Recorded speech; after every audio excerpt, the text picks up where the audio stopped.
வணக்கம். RSA plus media நண்பர்கள் அனைவருக்கும் பணிவான வணக்கம். இன்றைக்கி நாம் இந்த வீடியோவில் பார்த்திங்கன்னா நம்முடைய தேசிய முற்போக்கு திராவிட கழகத்தினுடைய கழக பொதுச் செயலாளர் நம்முடைய அந்நியார் அவர்களை குறித்து ஏஐ டெக்னாலஜி மூலம் அரசியல் அரிச்சுவடி அறிவு கூட இல்லாத அற்ப பதர்களெல்லாம் விமர்சனங்களை நேர்மறையாக கருத்தியல் ரீதியாக எதிர்கொள்ள முடியாத அற்ப பதர்கள் ஏஐ டெக்னாலஜி மூலம் அந்நியார் அவர்களை கேவலப்படுத்தும் மாதிரி ஒரு விடயத்தை பதிவு செய்து வந்துட்டுருக்காங்க. நம்முடைய தமிழக முதலமைச்சர் மரியாதைக்குரிய ஐயா ஸ்டாலின் அவர்களையும் அந்நியார் அவர்களையும் இணைத்து இருவருக்கும் திருமணம் நடைபெற்றது போலவும் இன்னும் என்னென்னலாம் சித்தரிக்க வேண்டுமோ அப்படிலாம் சித்தரிக்கிறாங்க. அன்பு சகோதரர் விஜய் அவர்களுடைய வர்ச்சுவல் வாரியர்ஸ் வல்கர் வாரியர்ஸ் கூட்டம், அனைத்து இந்திய அண்ணா திமுகவினுடைய கூட்டம் பேசுகிறாங்க. அரசியல் எந்த அளவிற்கு தரங்கட்ட செயலை ஒருவரை செயல்படுத்த வைக்கும் என்பதற்கு இதுவே சான்று. தரம் தாழ்ந்த அரசியலை சொல்லிதான் இவர்களெல்லாம் இவர்களுடைய தலைமையெல்லாம் இவர்களை வளர்க்கின்றார்கள் என்பதுதான் உண்மையான விடயம். இதை ஏன் சொல்கிறேன்னா, தேமுதிக திமுக கழகத்தோடு கூட்டணி என்று அறிவித்த அந்த தருணத்திலிருந்து முதலாக வைத்த விமர்சனம் என்பது அந்நியார் அவர்கள் கேப்டன் அவருடைய ஆன்மா மன்னிக்காத அளவிற்கு கூட்டணி சேர்ந்து விட்டார், கேப்டனுடைய ஆன்மா மன்னிக்காது அப்படின்னு சொன்னார். ஏப்பா விஜயனுடைய தம்பிமார்களை, உங்களுடைய தலைவர் என்று நீங்கள் கருதக்கூடிய திரு விஜய் அவர்களுடைய செயல்பாடுகளை குறித்து நாங்கள் விமர்சனம் வைக்கலாம்னா நிறைய வைக்கலாம். இன்னைக்கு விஜய் தலைவர், தாவேகா தலைவர் அப்படிலாம் கொண்டாடுறீங்க இல்லையா? இப்படி கொண்டாடுவதற்கான அடித்தளத்தை செந்தூர பாண்டிங்கிற மூவி மூலம் கேப்டன் அவர்கள் அந்த ஒரு உந்துதலை கொடுக்கவில்லை அப்படின்னு சொன்னால், விஜய் என்கிற ஒரு நபரே இந்த நாட்டில் அடையாளமே தெரியாத அளவிற்கு போயிருப்பாங்க. இதுதானே உண்மை. ஆனால் நீங்கள்லாம் என்ன பண்ணிட்டு இருக்கீங்க? என் அண்ணன் விஜய் அப்படி சொல்றீங்களே, உங்கள் அண்ணன் விஜய் அவர்கள் என் அண்ணன் விஜயகாந்த் என்று மதுரை மாநாட்டில் சொன்னாரே, உங்களுடைய அண்ணனுடைய துணைவியாரை உங்களுடைய வெர்ச்சுவல் வாரியஸை வைத்து எப்படி தான் செய்ய சொல்லுவீங்களா? உண்மையிலே திரு விஜய் அவர்களுக்கு ஒரு அண்ணன் இருக்கிறார் என்று சொன்னால், உடன் பிறந்த ஒரு சகோதரன் இருக்கிறார் என்று சொன்னால், அந்த உடன் பிறந்த சகோதரனுக்கு ஒரு திருமணமாகி ஒரு துணைவியார் இருக்கிறார் என்று சொன்னால், அந்த துணைவியாரை குறித்தும் இன்னொருவரையும் வைத்துத்தான் பேசுவாரா? இப்படித்தான் உங்களை வளர்த்திருக்கிறாரா? அரசியல் ரீதியாக சொல்லுங்கள் பார்ப்போம். கருத்தியல் ரீதியாக எதிர்கொள்ள வேண்டும். கொள்கை கிடையாத கூட்டம், கோட்பாடு கிடையாத கூட்டம், தத்துவார்த்தம் கிடையாத கூட்டம். நீங்களெல்லாம் எங்களை பற்றி விமர்சனம் வைக்கலாமா? தேமுதிக சாதாரண கட்சி கிடையாது. இன்னைக்கு நிறைய பேர் விமர்சனம் வச்சுக்கிட்டு இருக்காங்க. அதுவும் தாவேகா நண்பர்களும் சரி, அனைத்து இந்திய அண்ணா திமுகவும் சரி, பிஜேபியும் சரி வச்சுட்டு இருக்காங்க. இந்த திமுக கூட்டணியில் இருக்கக்கூடிய விசிகாவுக்கு கொடுக்கக்கூடிய சீட்டும் தேமுதிகவுக்கு சீட்டும் ஒன்றா, விசிகவும் தேமுதிகவும் ஒன்றா அப்படின்னு கேட்டதுக்கு அண்ணன் திருமாவளவன் அவர்களை அதற்கான உரிய விளக்கத்தை கொடுத்திருக்காரு. எதிர்க்கட்சியாக அமர்ந்த இயக்கம், ஒரு குறிப்பிட்ட வாக்கு சதவீதத்தை பெற்ற இயக்கம், இன்றைக்கு வேணா சற்று பின்னடைவை சந்தித்திருக்கலாம். ஆனால் அவர்களுக்கென்று அடிக்கோல் இட்டு சொல்லுகின்ற அளவிற்கு வாக்கு சதவீதம் இருக்கிறது, கட்டமைப்பு பலம் இருக்கிறது என்று அவர் தெளிவாக விளக்கம் கொடுத்த பிறகும் இன்னைக்கு பேசுறார். எடப்பாடி கே பழனிசாமி அவர்களே, நீங்கள் பேசுறீங்க. அங்கீகாரமே இல்லாத கட்சின்னு சொல்றீங்களே, அங்கீகாரம் இல்லாத கட்சிக்கு எதுக்கு சார் 2024 5 சீட்டு குழங்குனீங்க நாடாளுமன்ற தேர்தலில்? அப்போ யார் உங்களோட வரலன்னால தான் 5 சீட்டு கொடுத்தீங்களா? அரசியல் அறிவு இல்லைன்னா கற்றுக்கிட்டு வாங்க, அதுதான் சொல்லணும். ஏன்னா விமர்சனம் வைக்கலாங்க, தவறு கிடையாது. தமிழ் மக்கள் புரிந்து கொள்ளணும், குறிப்பாக தேமுதிக நண்பர்களே நிறைய பேர் இதை புரிந்து கொள்ளணும். ஏன்னா எங்களுக்கெல்லாம் அவர்கள் கழக தாய், எங்களுடைய வீட்டில் இருக்கக்கூடிய எங்கள் அம்மா போன்ற நாங்கள் அவங்க பிரேமலதா விஜயகாந்த் அவர்களை பார்க்குறோம். அப்படிப்பட்ட ஒரு தாயை இப்படி தரைக்குறவாக விமர்சனம் பண்ணும்போது எப்படி கேட்டுட்டு இருக்க முடியும்? அந்நியார் அப்படின்னு சொன்னாலே அம்மாவுக்கு சமம்னு சொல்லுவாங்க. அதாவது அண்ணின்னு சொன்னால் அம்மாவுக்கு சமம். அப்போது அண்ணி என்று பார்க்கக்கூடிய இடத்துல இருக்கக்கூடிய டிவிக்கு பசங்க தம்பிங்க, உங்கள் அம்மாவை இப்படி தான் பண்ணுவீங்களாப்பா? உங்கள் அம்மாவை இப்படி தான் சித்தரித்து நீங்கள் வந்து ஏஐ மூலம் டெக்னாலஜி மூலம் இப்படி தவறாக பேசுவீங்களா? இதுதான் பெண்மைக்கு நீங்கள் கொடுக்குற மரியாதையா? சொல்லுங்க பார்ப்போம். டிவிக்கு தலைவர் திரு விஜய் அவர்களுக்கு திராணி இருக்கா, தெம்பு இருக்கா, தைரியம் இருக்குதா? நான் வருகிறேன், செல்லபெருமாள் வருகிறேன், சாதாரண ஏழை குடும்பத்தில் பிறந்த மாற்றுத்திறன் கொண்டவன், சாதாரண ஏழை, தேமுதிகவுடைய அடிநாதமாக இயங்கிக் கொண்டிருக்கக்கூடிய ஏழை தொண்டன், நான் வருகிறேன், எந்த இடத்தில் மேடை போட வேண்டும் என்று தீர்மானியுங்கள். திரு விஜய் அவர்களே, கருத்தியல் ரீதியாக மோதுவோம். உங்களுடைய தம்பிகளை வைத்து வல்கரா பேசினா நாங்கள்லாம் அப்படியே பயந்து போயிடணும்னு நினச்சிங்களா? நான் டைரக்டாக விஜய் அவர்களுக்கே சொல்கிறேன், எந்த பொது இடத்தில் வேண்டுமானாலும் விவாதம் வைத்துக் கொள்வோம். நான் சாதாரண ஏழை தொண்டன், பணபலமோ படைபலமோ வேறு எந்த பலமும் எனக்கு கிடையாது. என்னுடைய மனோபலம் இருக்கிறது, என்னுடைய அறிவு பலம் இருக்கிறது, கருத்தியல் பலம் இருக்கிறது. மோதிக்கொள்வோம், வாருங்க, மோதி பார்ப்போம். இல்லை இந்த தம்பிமார்கள் ரொம்ப கொந்தளிக்கிறாங்க இல்லையா, வாங்க உங்களுடைய கொள்கையை விவாதிப்போம், எங்களுடைய கொள்கையை விவாதிப்போம், ஒன்றா கலந்து விவாதித்து பார்ப்போம். அதுக்கு திராணி இருக்குதா? ஒரு அரசியல் இயக்கம் ஒன்று வந்து விட்டால் கூட்டணிக்காக சில விஷயங்களை தள்ளி வச்சுக்கிட்டு தான் கூட்டணி முடிவுகள் எடுப்பாங்க. இன்றைக்கி புதிதாக நீங்கள் வந்துட்டீங்க அப்படிங்கிறதுக்காக நீங்கள் யாரை வேண்டுமானாலும், நீங்கள் வரும்போதே இவ்வளோ வல்கராக பேசுகிறீங்களே தம்பிய, வரும்போதே இவ்வளவு தரம் தாழ்ந்த அரசியலை செய்கிறீங்க. அப்போ இந்த நாட்டு மக்களுக்கு, உங்களை நம்பி வரக்கூடிய இளைஞர் பெருமக்களுக்கு, உங்களை நம்பி வரக்கூடிய இளம் பெண்களுக்கு, இளம் தலைமுறையினருக்கு இதைத்தான் சொல்லி கொடுத்து வளர்க்க போகிறீங்களா? அரசியல் மாண்பு தெரியுமா உங்களுக்கு? அடிப்படை அரிச்சுவடி தெரியுமா உங்களுக்கு? இன்றைக்கு வரைக்கும் கேப்டன் அவர்கள் இல்லை அந்நியார் அவர்களோ எந்த பொது மேடையிலாவது எந்த தலைவர்களையும் உரிமையில் பேசி பார்த்துருக்கீங்களா? ஆனால் நீங்கள் பேச வைக்கிறீங்க. உண்மை சொல்ல போனால் இன்னைக்கு பார்த்துக்கிட்டிங்கன்னா, நீங்கள் அரசியலுக்கு வரும்போது தெளிவான சிந்தனை இல்லாமல் இருக்கலாம். நாங்கள் அரசியலில் தெளிவு பெற்று இருக்கக்கூடிய பிள்ளைகள், அறிவார்ந்து தான் பேச முடியும். உங்களை மாதிரி எடுத்தேன் கவுத்தனை பேசிட முடியாது இல்லையா அரசியலை. அதனால் பார்த்து பக்குவமாக பேசுங்க தம்பிங்களே. அப்படி இல்லைன்னு சொன்னால் பல்லு உடைஞ்சிடும். ஏன்னா கொந்தளித்து போயிடுவோம் ஒவ்வொரு தொண்டனும், தேமுதிக தொண்டனும். அவங்க எங்களுடைய அம்மா, அவங்கள தவறாக பேசினீங்கன்னா அடி பலமாக விடும். நான் என்ன கேட்குறேன், உங்கள் வீட்டில் தங்கை இருப்பாங்கல்ல, உங்கள் வீட்டில் அக்கா இருப்பாங்கல்ல, அவங்கள இதே மாதிரி மாற்றொரு சகோதரோடு இணைத்து அவங்களுக்கு திருமணம் என்றது போல இப்படி சொல்ல முடியுமா?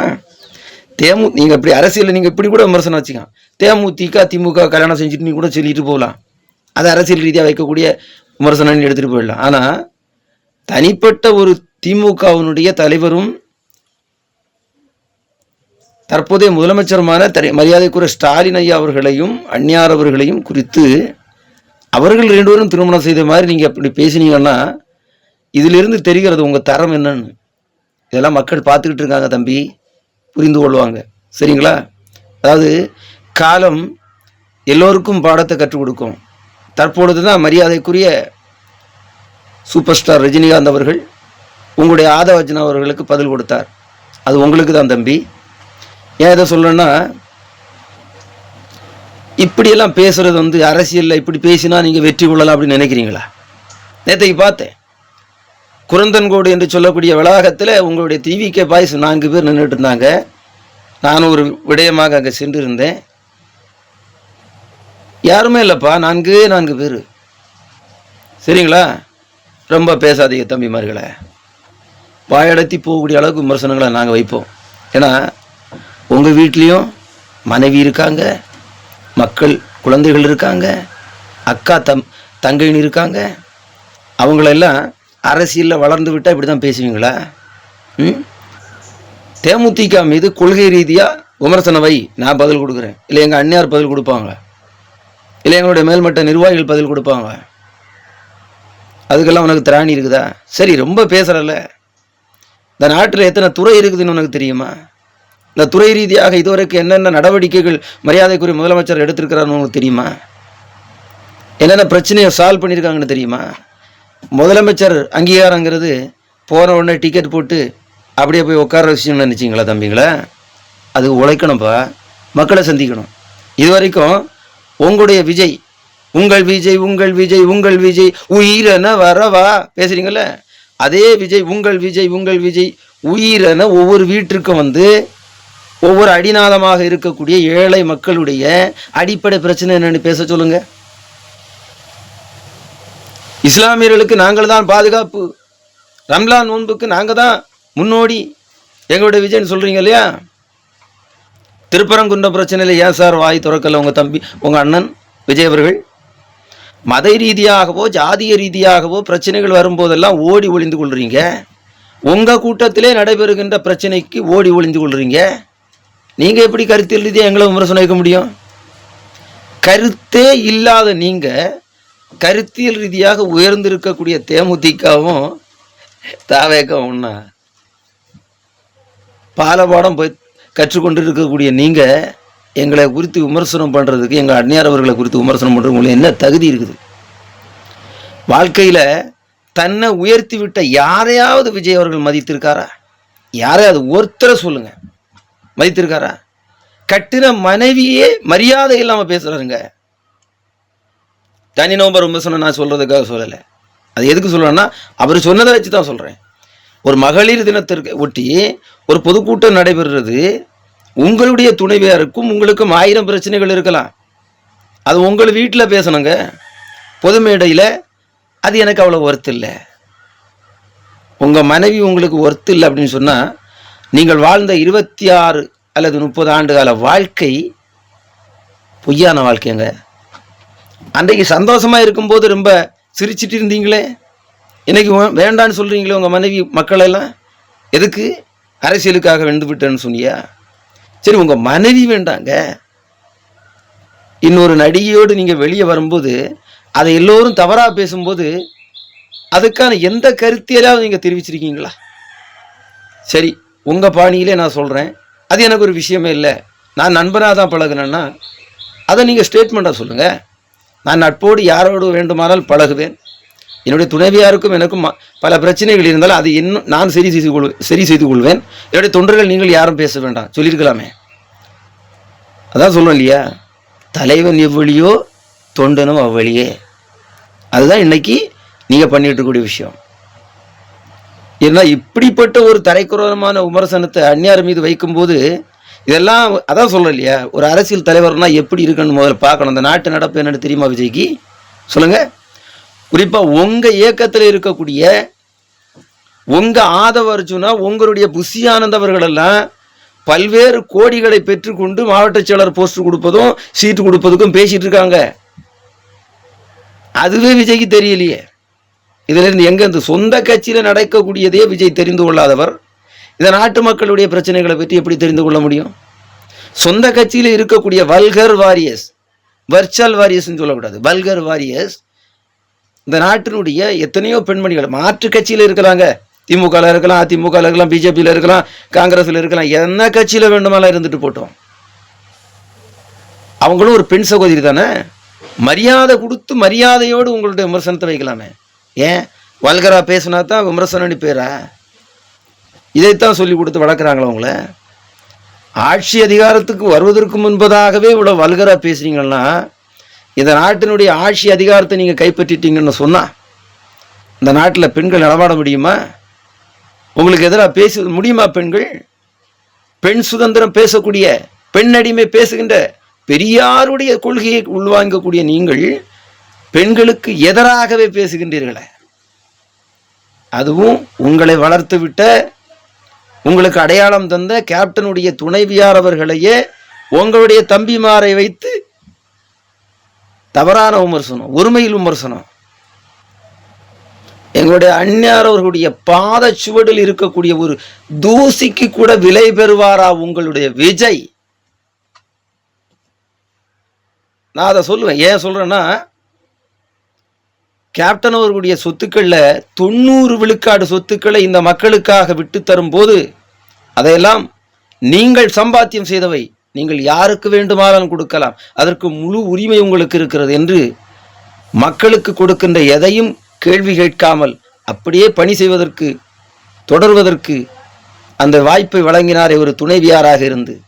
அப்படிப்பட்ட ஒரு அன்பு சகோதரியை, அன்பு தாயை இப்படிப்பட்ட பழிகளுக்கெல்லாம் சொல்ல வேண்டும் என்று உங்கள் விஜய் வளர்த்து விடுவார் என்று சொன்னால் இதுதான் விசுவாசமா? இதுதான் நன்றியா? விஜய், இளைய தளபதி விஜய், இந்த அடையாளம் யாருக்காக வந்துச்சு? எப்படி வந்துச்சு? உங்களுடைய தந்தையால் தான் நீங்கள் சினி ஃபீல்டுக்குள்ளே வந்தீங்க. உங்கள் தந்தையை மதிச்சிட்டிங்களா? உங்கள் தாயாரை மதிச்சிட்டிங்களா? ஒரு நாடு நல்லா இருக்கணும்னா முதல்ல ஒரு வீடு நல்லா இருக்கணும். அந்த வீடு நல்லா இருக்கணும்னா அந்த வீட்டில் இருக்கக்கூடிய கணவன் நல்லா இருக்கணும். அந்த வீட்டில் இருக்கக்கூடிய பிள்ளைகள் சரியாக இருக்கணும். இதில் ஏதாவது ஒரு அடையாளத்தில் உங்களுடைய விஜய் இருக்காரா? அவருக்காக நீங்கள் சொம்பு தூக்கிட்டு வர்றீங்களே ஐயான்ட்டு, கேவலமா இல்லை? வெட்கமா இல்லை? மானமுள்ள எந்த மரத்தமிழனும் எந்த மரத்தமிழச்சியும் டிவிகே தமிழக வெற்றி கழகத்திற்கு வாக்களிக்க மாட்டார்கள். கொள்கை ரீதியாக நாங்கள் மாறுபட்டு நிற்கலாம், கட்சி மாறி கூட்டணி வச்சிருக்கலாம். எந்த இடத்துலாவது நாங்கள் கொள்ளையடிச்சு பார்த்துருக்கீங்களா? கொலை செஞ்சு பார்த்துருக்கீங்களா? ஏமாற்றி பார்த்துருக்கீங்களா? பித்தலாட்டம் பண்ணி பார்த்துருக்கீங்களா? ஆட்சி வர்றதுக்கு முன்னாடி இவ்வளோ பித்தலாட்டம் பண்ணுற நீயே தேமுதிக எங்களுடைய அந்நியார் அவர்களை குறித்து நீங்கள் பேசுகிறீங்க. அதுவும் தரைக்குறைவாக ஏஐ மூலியமாக. ஐயா, ஏஐ என்பது, டெக்னாலஜி என்பது நல்ல விடயத்திற்காக பயன்படுத்துவதற்காகத்தான் அதை வந்ததை தவிர உங்களுடைய சுயநலத்துக்காக அல்ல. ஒரு வருங்கால தலைவன் என்பவர் ஒட்டுமொத்த சமூகத்திற்கும் வழிகாட்டியாக இருக்க வேண்டும். எப்படி வர்ச்சுவல் வாரியர்ஸ் மாதிரி கெட்ட வார்த்தையில் பேசுறது, ஒருமையில் பேசுறது, பெண்களை இழிவுபடுத்தி பேசுறது, பெண்களுடைய சரீரத்தை வைத்து இழிவுபடுத்தி பேசுறது, இதற்கு பேர் தான் அரசியலில் பெரியார் கொள்கையா? பெரியார் இப்படித்தான் பெண்மையை நடத்தினாரா? வளர்ந்து வருகின்ற பெண்களுக்கெல்லாம் பாதுகாப்பு இருக்க வேண்டும் என்று சொன்னவர் பெரியார். பெண்ணடிமை போக்க வேண்டும் என்று சொன்னவர் பெரியார். அப்படிப்பட்ட பெரியாரை கொள்கை தலைவராக வைத்துக்கொண்டு, வீரமங்கை வேலுநாச்சியார் அவர்களை வைத்துக்கொண்டு, பெண் சக்தியை தன்னுடைய கொள்கை தலைவர்களாக வைத்துக்கொண்டு இங்கு இருக்கக்கூடிய பெண் ஆளுமையை ஒருமையில் பேசுவார்களாம், ஒருமையில் சித்தரிப்பார்களாம் ஏஐ மூலியமா. இதுதான் அரசியலா? இதுதான் கத்திக்கிட்டீங்களா? இதைத்தான் உங்களுடைய விஜய் அவர்கள் பாடமாக கற்றுக் கொடுத்தாரா? தம்பிமார்களே, இது உங்கள் விஜய் தெரிகிறாரா என்னன்னு தெரியாது எனக்கு. ஆனால் நீங்கள் செய்கின்ற ஒவ்வொரு செயலுக்கும் உங்கள் தலைவர் தான் பொறுப்பு. உங்கள் தலைவர் தான் பதிலளிக்க வேண்டும். உங்கள் தலைவருக்குத்தான் அனைத்தும் முடியும். எனவே தயவு கூர்ந்து பார்த்து பேசுங்க. அப்படி இல்லைன்னு சொன்னால் தரமான பதிலடிகளை இன்னும் வாங்க வேண்டியிருக்கான்.